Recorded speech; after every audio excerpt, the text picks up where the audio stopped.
Knowledge is not wisdom. Learning alone is not wisdom.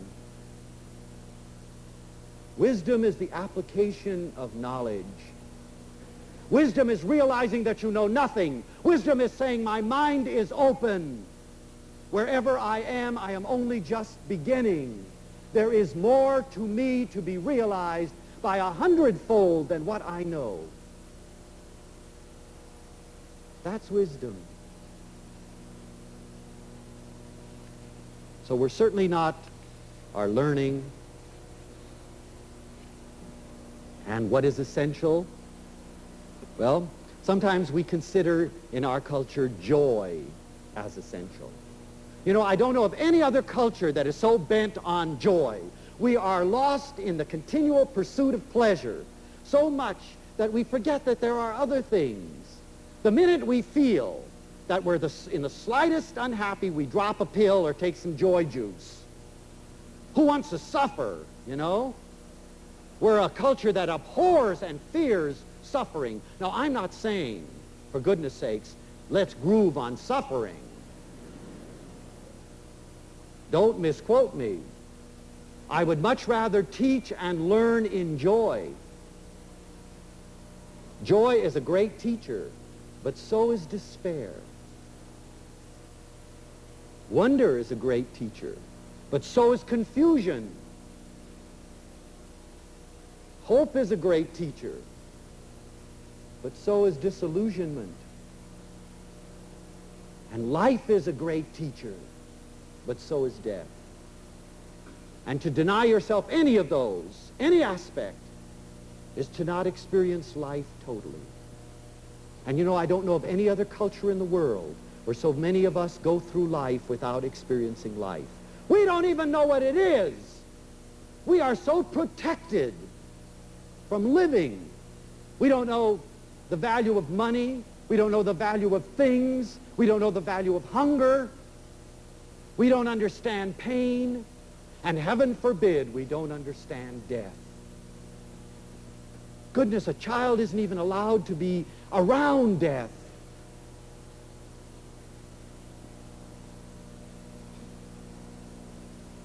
You know, many of you know that I was born in a very simple and beautiful and full of wonder and wisdom immigrant family. They all lived in the northern part of Italy where the vineyards grow, and they brought us up in a very simple way. But they didn't want to protect us against life. And we were always a part of everything. The joy in the house, the music in the house, the wonder in the house, but the pain and the despair in the house was ours too. We were not sheltered from anything. I had an incredible mama. Many of you know that she was a great medicine man and that she used to believe that garlic cured everything. And I remember she used to rub it this way and put it in a little sack and tie it around all of our necks. Line us up in the morning and put it around you. You say, Mama, that stinks. Don't do that. Shut up. She was a perfect non-directive counselor. There was never any confusion in our minds about where Mama stood. She let us know. And you know, she sent us off with that garlic around our necks, and we were never sick a day, none of us. You know, like I say, I have a theory. I know why. It's because no one ever got that close to us. And now I'm sophisticated. I don't wear the garlic anymore, but I get sick every year. But you know, she was also a very strong and wondrous lady. And I remember when I was just 16 years old, an uncle of mine died, and he left us all a little bit of money. Just a little bit, not a lot.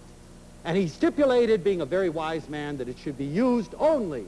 It was not to be saved. It was to be spent.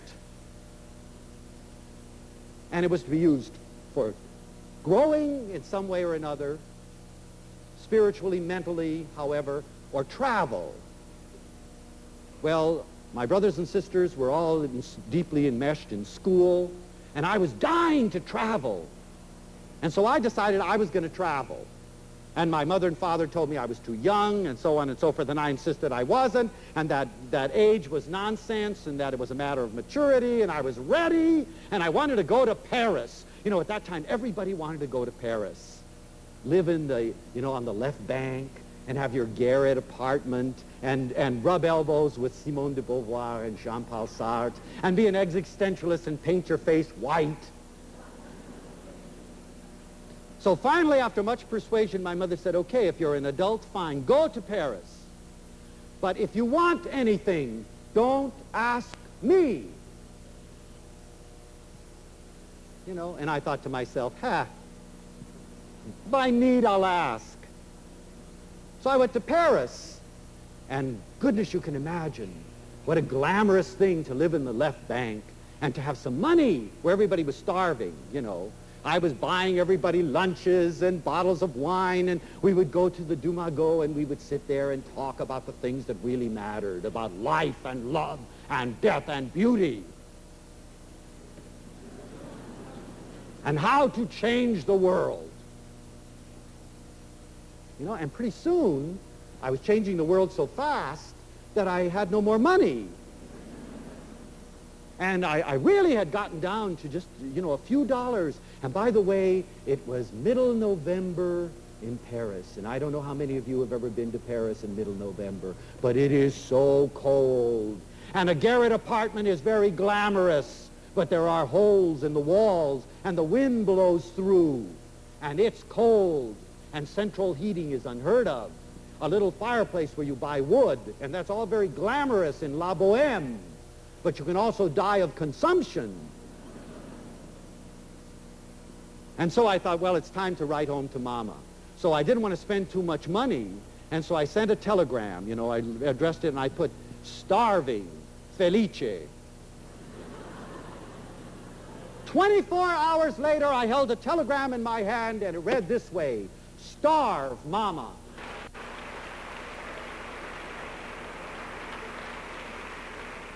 The moment of truth. I have news for you. I know what it's like to be hungry. And therefore, when I go to India and I see these starving kids, it's hard for me to be flippant, like the joke that says, you know, eat your things or eat your food, honey. They're starving in China. We'll wrap it up and send it to them, Mama. Hardy har har. When you know hunger pains, you appreciate hunger and you appreciate food.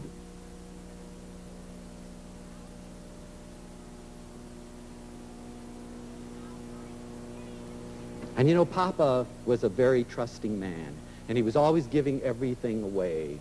And our family was a very strange one, because sometimes we were flying high and we had everything we wanted. You know, ravioli and gnocchi and spaghetti and sausages and, you know, everything we wanted. And other times there was practically nothing. We'd make a great big polenta. Do you know polenta? It's a northern Italian dish that's like a big cake made of cornmeal. And it's very filling. 6 bites and you're dragging. But at least your stomach doesn't hurt.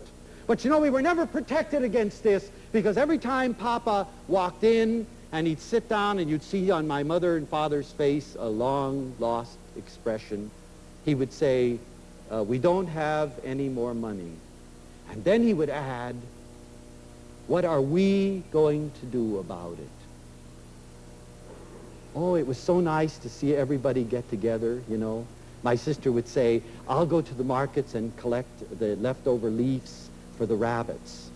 And I became a vendor of magazines. Remember when they used to sell magazines from door to door? Boy, what an education that was. And everybody did something. But we experienced the togetherness. But Mama, you always used to do a wonderful thing. She knew what Papa was long enough, and so she had what she called a little survival bottle. And she used to put a little bit of money in a bottle and bury it in the backyard for the day when we were starving. And then she used to do something outrageous with that money. You know, all of a sudden she'd bring in a chicken.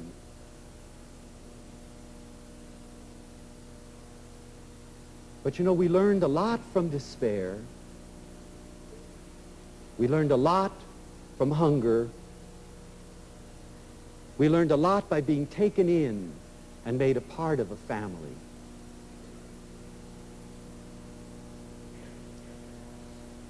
And And what is essential? Sometimes we think possessions are essential. Big homes, lots of money, other people, goals, big important goals are essential.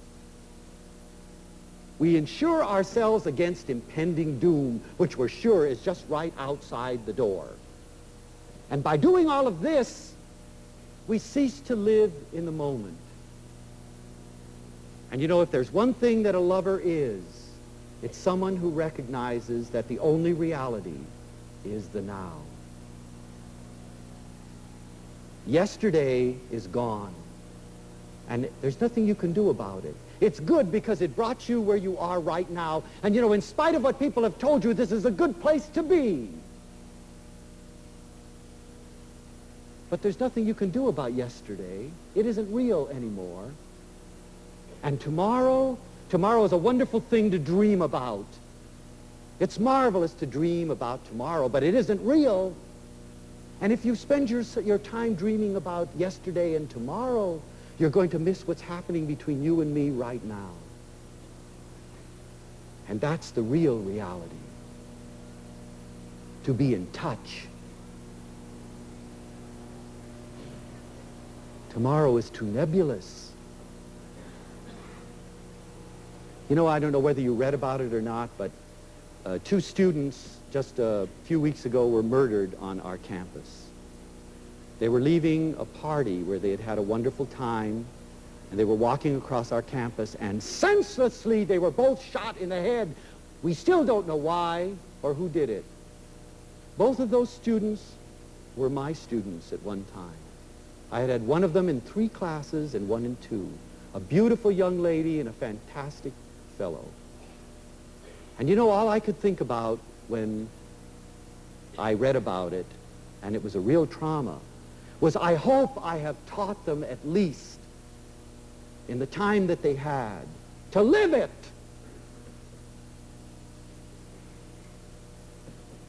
I hope they weren't waiting for tomorrow to live. I hope they were experiencing right now.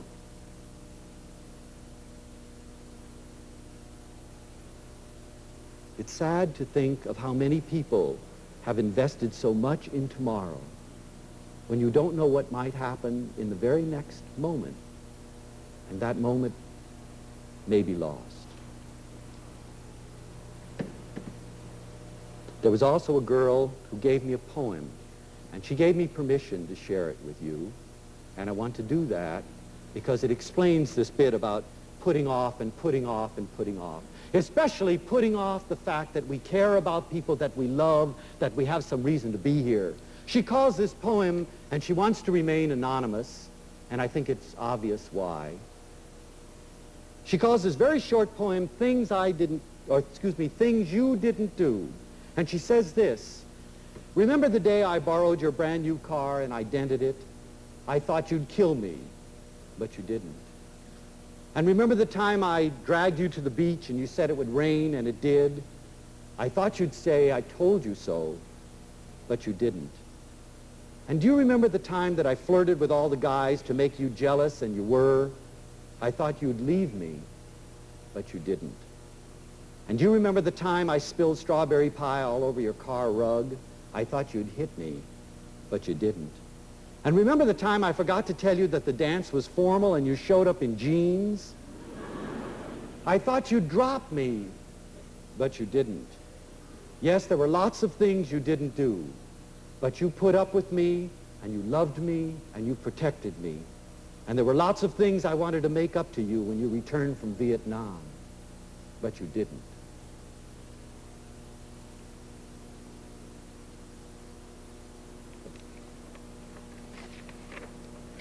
Wait.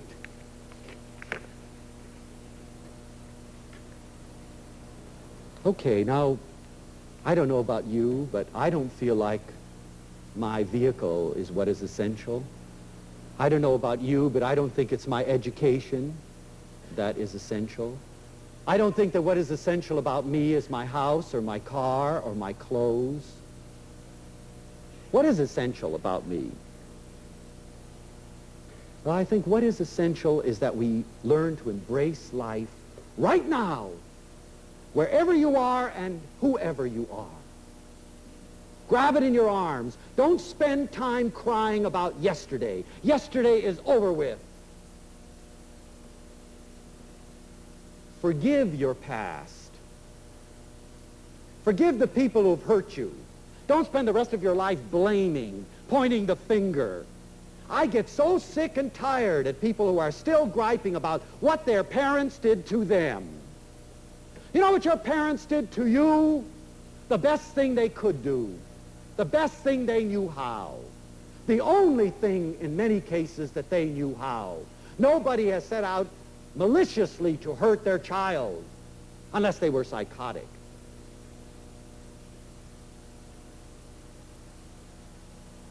Can you forgive? Can you forget? Can you say it's okay? Can you say they are people too? Even if they didn't let me see them cry, even if they didn't let me share in their misery and despair, now I know they had it too. Can I take them in my arms? Can I embrace them? And don't spend your time hating you. Take yourself in your arms. Find out again that you are special, that you are unique, that you are wondrous in all the world, that there is only one of you. Hug yourself. Say, you sweet old thing. You know, sure, you're screwed up and you have all kinds of weird ideas and sometimes you do dumb things and you forget, but you are a human being. And what is most wonderful about what you are is that no matter where you are only just beginning. You're only just starting. There's only this much of you now, and there is an infinitesimal amount to discover and to find. Don't spend your time crying. Forgive yourself. Forgive yourself for not being perfect. And accept the responsibility for your own life. Take up, you know, Kazantzakis says, you have your brush and colors, you paint paradise, and then in you go. Do it. Get orange and magenta and blue and purple and green and yellow and paint your paradise and go on in. You can do that. You can do it right now. I don't know how many of you are acquainted with Arthur Miller's wonderful play called After the Fall. And you know, it's probably one of the most underrated works of American literature. I don't know whether you remember, but he wrote it right after the suicide of Marilyn Monroe, who had been his wife. And he tried to ask himself the question that I had asked myself earlier, and that maybe many of you have asked yourself. What could I have done to have saved someone in my life? And this was a play that said, I have to learn to forgive if I didn't know any better. But in it, he has a beautiful thing that I'd like to share with you, just a short thing, that he has one of the more healthy characters in the play speak. And she says this, I think it's a mistake to ever look for hope outside of yourself. One day the house smells of fresh bread and the next of smoke and blood. One day you faint because the gardener cut his finger, and within a week you're climbing over corpses of children bombed in subways. What hope can there be if that is so? I tried to die near the end of the war. The same dream returned to me each night until I dared not go to sleep and I grew ill. I dreamed I had a child, and even in the dream I saw that the child was my life and it was an idiot, and I ran away from it. But it always kept climbing into my lap and clutching at my clothes until I thought, if I could kiss it, whatever in it that was my own, perhaps I could sleep again. And I bent to its broken face, and it was horrible. But I kissed it. I think, Quentin, she says, one must finally take one's life into one's own arms and kiss it.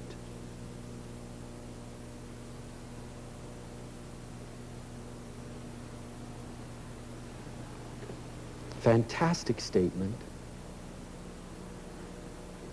It doesn't matter whom you've hurt, if you've learned not to hurt again.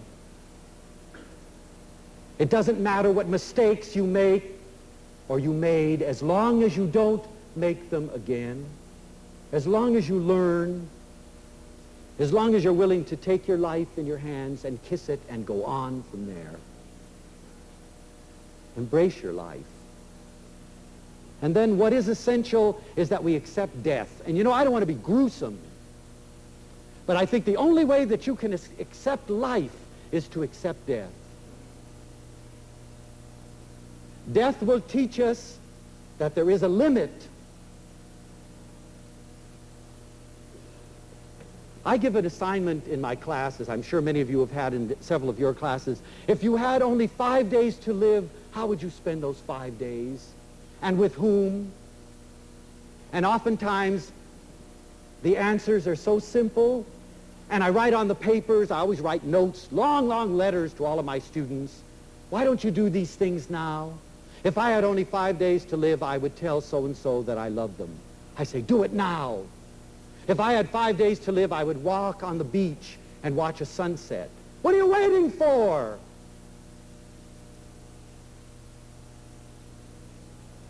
Ask yourself, if you had 5 days to live, how would you spend your life? And if you cannot answer that I would spend my life in exactly the same way in which I am doing it now, then get the hell out of what you're doing and start something new. There is no time to waste. There is a limit to life you don't have forever. But we're so protected from death, like we're protected from life, that most of us don't even see a body until we're in our 20s. It's no wonder we don't know how to handle death, and we carry that albatross around our necks for the rest of our lives, always on the verge of tears. We've got to learn that death is just another aspect of life. It's a parting with a vehicle. It's a going on. But death teaches us to let go. You know, my mama died just about 2 years ago, and she taught me wondrous things right up to the end. Not only how to starve. And by the way, later on she said to me, Felice, I want you to know that was the hardest thing I ever had to do in my life.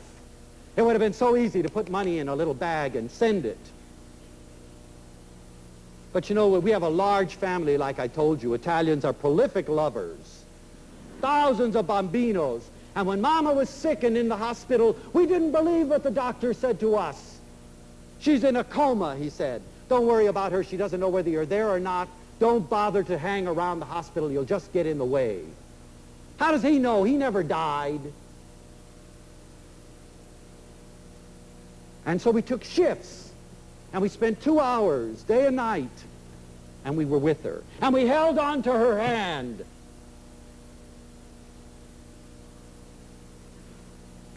And I had one of the late shifts because my classes are in late afternoon, and I was able to take half the night, and I didn't mind it.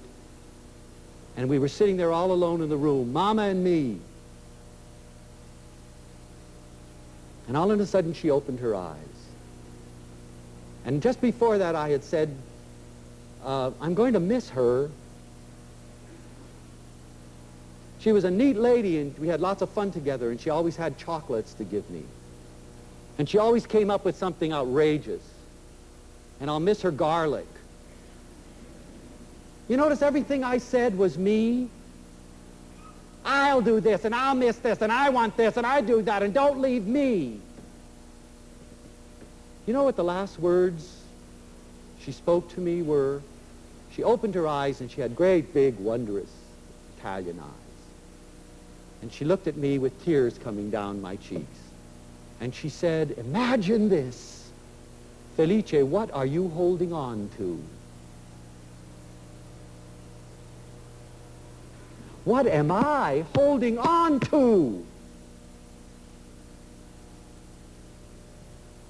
You see what death can teach you? Death isn't a spooky thing.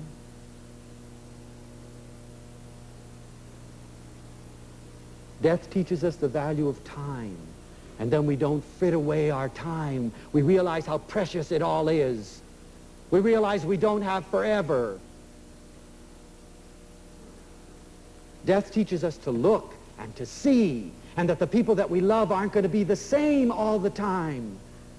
We don't look at each other anymore. We're so busy doing things of consequence that we haven't stopped to look at each other. You know that you won't be the same in the morning? How many of you have had children that have gotten old enough to get married, and when they leave, you realize that you never saw them grow up? You were so busy doing things for them that you never stopped to look at them.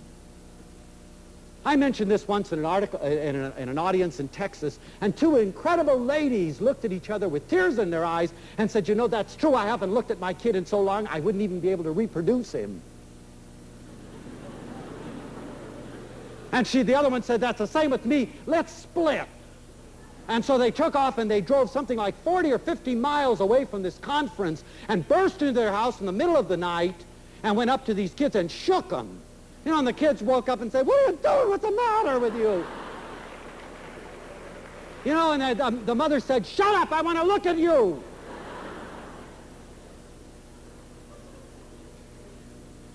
My God, don't miss it.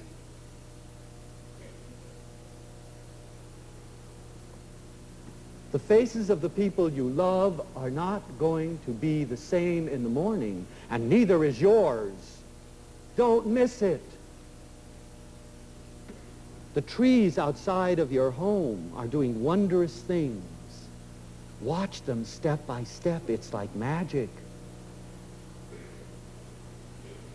I said to someone today, oh, your trees. And they said, what trees? We have a governor in California who said, once you've seen a tree, you've seen them all. I'd like to send him to Wisconsin.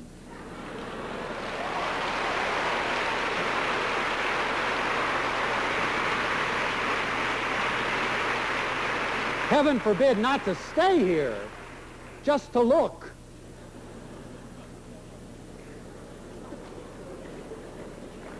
Really, the saddest phrase to me is when I hear somebody say, I only wish I had. Well, you know, you can. Is he sitting next to you now? Look at him. Is she sitting next to you now? Look at her. Touch her hand. It's not going to feel the same. What are you afraid of? Kiss her!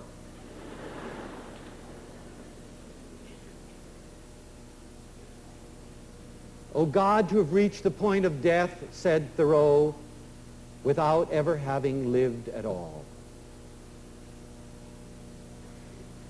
Death teaches us this. Death is a good thing to know. In Asia, death is in every street. Children grow up with death. They're not fearful of it. It's nothing to be frightened of. There is an insurance against everything, you know. Your car, the possibility of a car. No one has ever made an insurance about the fact that you won't be sad or that you'll be able to meet death. You know, I assure you that you'll be able to meet death.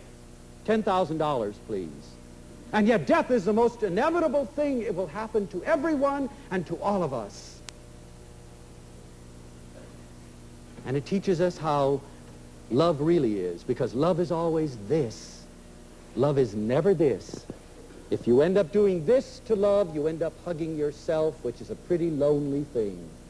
When you keep your arms open, people come and go as they will anyway. You have no control. I refuse to allow you to die. What are you holding on to? Experience it. Experience life. Agonize, writhe, scream, cry, and then let it go.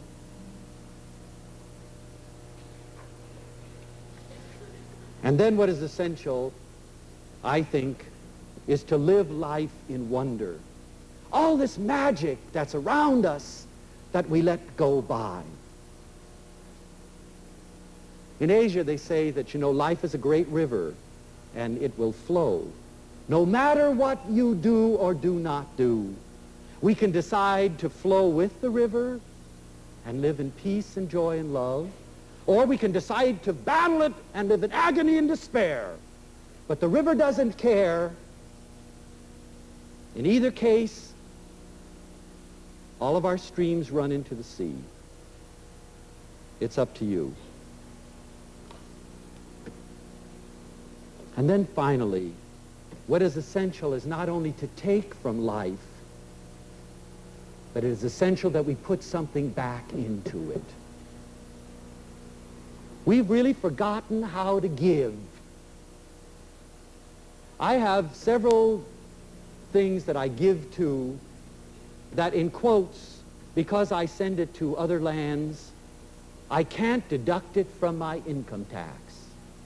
And people say, you're crazy. How sad. We've really forgotten how to give just because we want to give. I love you because I love you, not because I expect your love back. If I give expecting something in return, I am sure to be unhappy. When you say good morning to someone, you say it because you volitionally want to say it, not because you expect something back. If you accept something back and they don't say it, then you're bummed out. And you say, I knew I shouldn't have said good morning.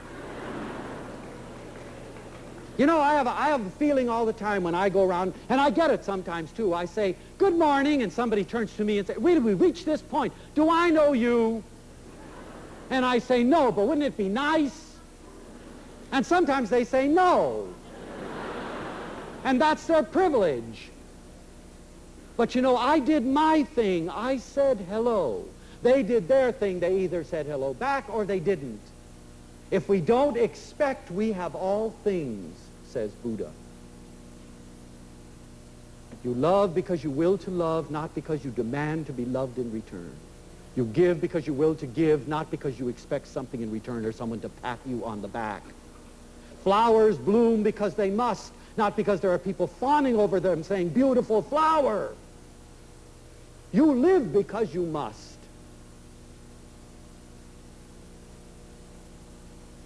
I had a girl in my office just recently who sat there, I swear it, for almost an hour talking about me, me, me. Now this is a quote, now I'm not sure what I want from life. And finally, the good old non-directive counselor, who's just like Mama, shouted out, what the hell are you giving to life? She do. What do you mean, what am I giving to life? What are you giving to it? Every day you take from the ground, you take from the air, you take from the beauty, you take from the flowers. What are you giving back? What are you talking about? What the land, what the air owes you? We never think about what we're putting back, do we? We just simply take. I remember having a very upper-class young man who drove a beautiful sports car to school every day, who had never in his entire lifetime given anything to anybody else. He had been given everything from the day he was born. And I have something that is required of all of my students. I call it voluntarily mandatory. And I say to them, you must do something for somebody else while you are in this class. I don't care what it is, but 30 hours of your precious youth has to be spent in doing something for somebody else. This boy actually raised his hand and said, well, what's there to do? I swear it. What's there to do? I said, come. I walked 3 blocks from the university, and there is a convalescent home there. I said, come on, Joel, let me show you what there is to do. And we walked in there, and you know, what we do with old people in our society today is one of the greatest sins of our time, and we will pay for it for the rest of eternity.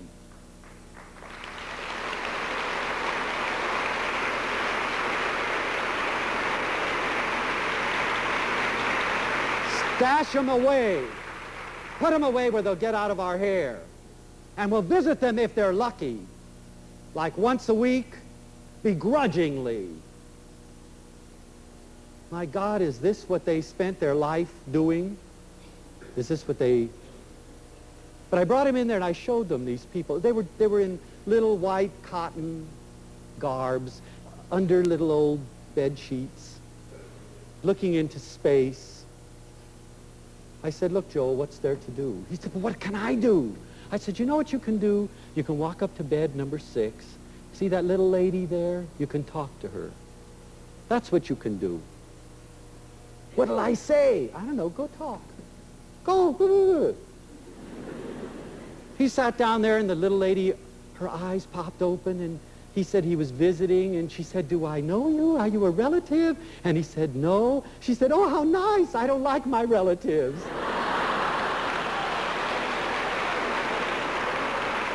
She said, they don't come willingly. They don't come willingly.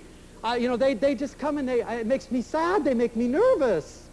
Who are you? You know, Joe said, I'm at the University of Southern California, and he went on. Pretty soon they started talking. Other people came around, you know, and they started forming around the bed.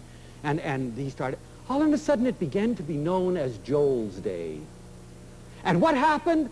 This woman asked her daughter, who came begrudgingly, to bring her a nice negligee.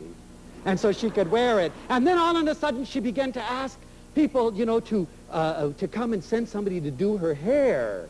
And she wanted it blue. Joel had never seen blue hair, but this woman wanted blue hair.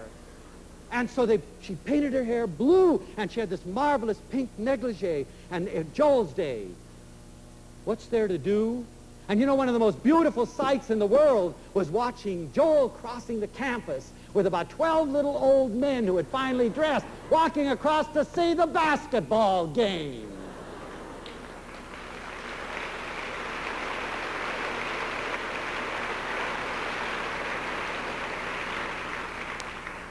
I have stopped asking the question, what is there to do? That question is so vast and overpowering that you become impotent. But I do ask the question, what can I do? And to that there is an answer. And you can ask yourself, what can you do? And to that there is an answer.